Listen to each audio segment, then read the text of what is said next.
Welcome back to News First. The Pentagon's annual report on China's military says the PRC has deployed missiles that can deliver nuclear or conventional warheads to U.S. bases on Guam. But a Heritage Foundation China defense expert says China can already do that, but now poses an extra threat. PNC's Washington correspondent Matt Kay reports. DoD's annual assessment says deployment of the DF-26 has been expected since last September, when the missiles showed up in a Chinese military parade. The Pentagon report says the weapons represent China's latest strategic advancement after 2 decades of budget cuts, now turned into a modernization drive, challenging more than 70 years of U.S. military dominance in the Western Pacific. Heritage Foundation Asia military and political expert Dean Chang says China can already hit Guam and the continental U.S., but now poses an extra layer of threat if, say, the U.S. moves against North Korea, not the North against South Korea. Now, if, on the other hand, the U.S. or South Korea woke up tomorrow and just decided to invade North Korea for some bizarre reason, then it is quite possible that China would intervene. Then you would have targeting of Guam as well as Okinawa and Hawaii. Cheng says the question then would be the U.S. response, especially if China used a conventional warhead. If you were to hit Andersen Air Force Base, if you were to hit the new port facilities in Guam with conventional missiles, what would be the American response? I think it is safe to say that if China, for some reason, used a nuclear weapon on an American territory, an American president would almost certainly respond with nuclear weapons. Guam remains largely concerned about the increasing North Korean missile threat, but Chang says China's military expansion and modernization now poses a new and greater threat in the Western and Central Pacific, unlike its earlier threat to the First Island chain closer to the mainland.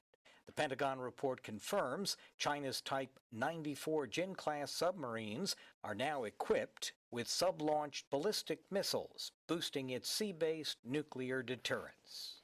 On Capitol Hill, Matt Kay for PNC News. And up in the CNMI, the Commonwealth faces another possible uphill battle with a proposal for an increase in the minimum wage to $15 an hour, joining a national movement to raise the wage. CNMI correspondent Tomas Manglotnya has our next story. A long shot, that's how Congressman Gregorio Sablan described the process to raise the wage. Do it in such a way where the business also is impacted so badly that they have to shrink or they, ultimately goes down. So it's still a work in progress. Sablan, who co-sponsored Raise the Wage Act with support from over 150 colleagues in Congress, says the act increases the federal minimum wage in phases to $15 by 2024. The act applies to those who work 40-plus hours a week.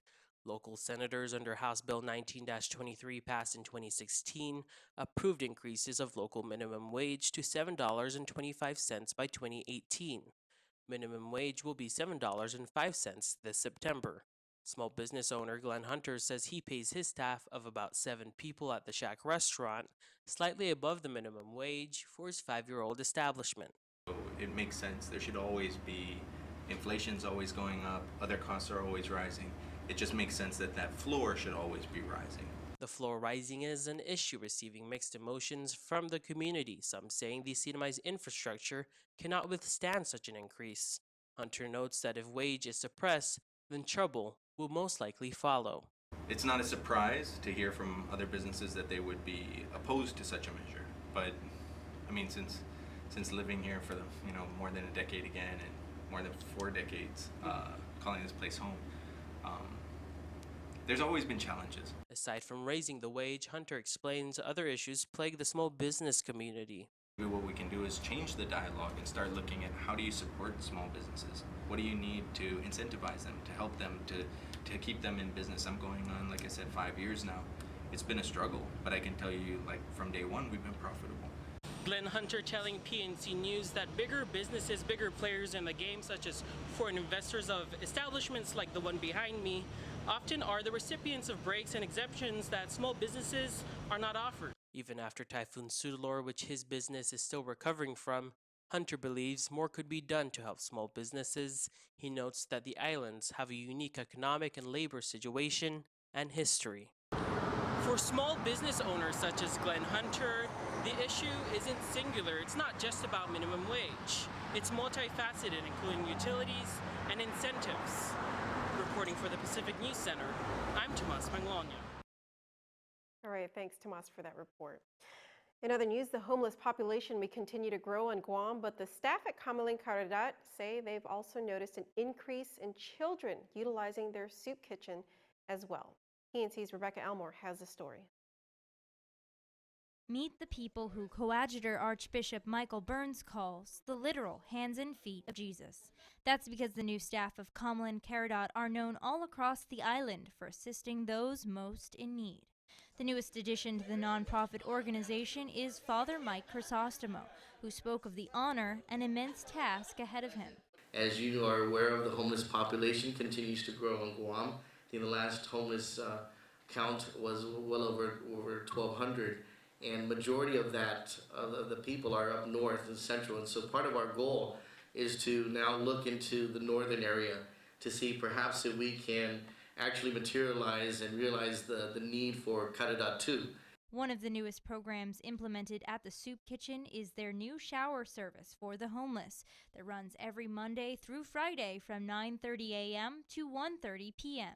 The patrons of Karadat have grown steadily over the last 17 years. And according to Royale, some of that growth is attributed to the spike in children seeking their services.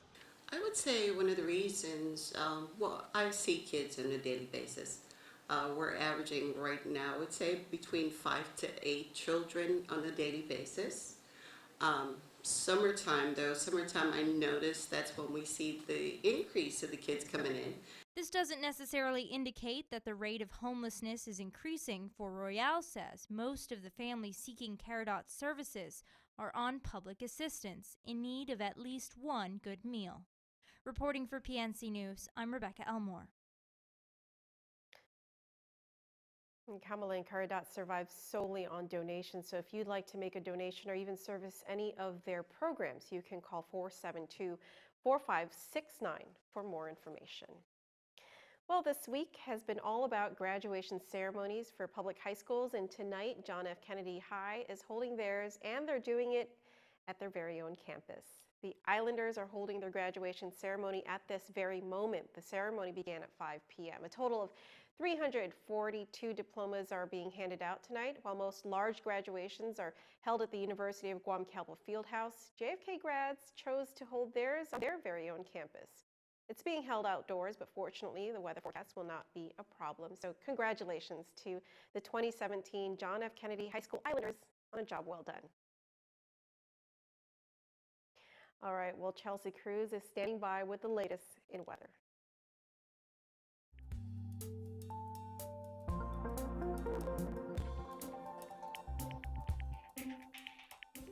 Howdy and welcome to your PNC weather forecast brought to you by First Hawaiian Bank, Guam Windward Memorial, and Dipsticks. I'm Chelsea Cruz. So today's pretty neat because today marks 1 year since I first awkwardly stumbled up before the camera and was handed the torch to be your new weather reporter indefinitely. So happy anniversary to us! Yay, we made it a year together just fine. And now let's go ahead and check out the weather for the weekend. Just like yesterday, your weekend is generally going to be partly cloudy with isolated showers. A good setup for outdoor events and parties this weekend, but there is a factor here that you got to keep in mind.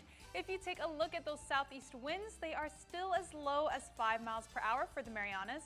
Now, like I explained yesterday, low winds keep the moisture in one spot, which could cause showers. We saw earlier in the week just how rainy it could get, especially in certain parts of the island. So just be on the lookout for gray skies if that moisture does build up. Otherwise, yes, it's going to be a sunny weekend. Yes, it's going to be as hot as 89 degrees, but be wise and prepare yourself for rain just in case.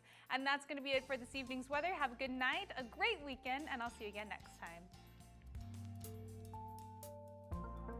PNC Weather Report is brought to you by First Hawaiian Bank. It all starts with yes. And Guam Windward Memorial. And Dipsticks, located in the heart of Jalan Pago.